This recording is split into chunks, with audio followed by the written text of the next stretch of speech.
In una pentola mettiamo 5 kg di zucchero, circa 2 litri d'acqua e un pizzico di cremon di tartaro. Viene portato a temperatura, una temperatura circa 135 gradi e poi viene messo nelle forme e poi svuotata per il pupo rimanere vuoto dentro.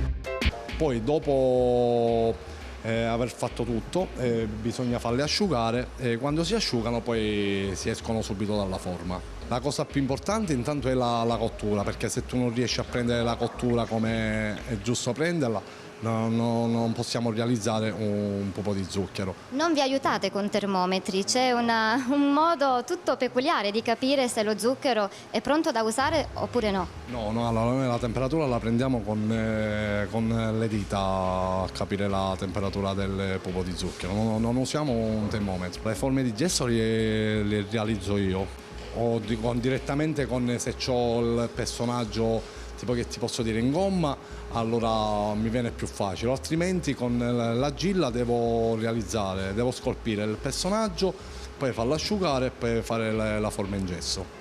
È tutto un lavoro artigianale, quindi su richiesta puoi anche realizzare il personaggio appunto di chi vuole commissionare. Sì, se viene qualcuno che mi dice io sono interessato, mi puoi fare, che ti posso dire, un personaggio, mi dà il tempo di fare la forma e poi io posso realizzare il pupo di zucchero. Sì. Ovviamente le forme hanno dimensioni anche differenti tra loro. Abbiamo visto la realizzazione poco fa di un pupo davvero grande, lo vediamo alle tue spalle. Sì, allora le forme abbiamo diverse misure, le forme si preparano sempre inizio anno, così facendo le forme le dobbiamo fare asciugare per poi loro stagionare e il periodo che si avvicina a ottobre ci possiamo permettere di metterle in acqua, perché altrimenti se mettiamo la forma fresca in acqua si rovina subito la forma. E si deve prima stagionare la forma e poi la mettiamo in acqua. Ecco, a cosa serve questo passaggio della messa in acqua? Entrando lo zucchero che già è caldo, cosa succede?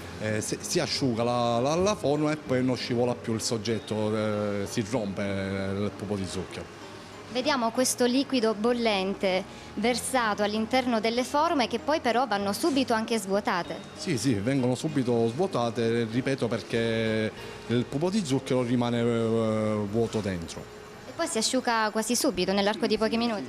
In 5 minuti già si asciuga il pupo. È tutto un lavoro di tempistiche, un minuto in più, un minuto in meno può pregiudicare poi il risultato finale. Di tempistica e di velocità lì dentro, perché quando tu metti lo zucchero dentro la forma devi essere subito veloce a far uscire lo zucchero, perché altrimenti poi un soggetto peserà molto, capito? Alla seconda fase abbiamo acqua e colori alimentari e vengono dipinti, però sempre a passaggio. Quindi anche qui tanta pazienza, sempre l'attesa giusta e anche capacità. Sempre questo, sì. Tanta pazienza, bravura e tutto.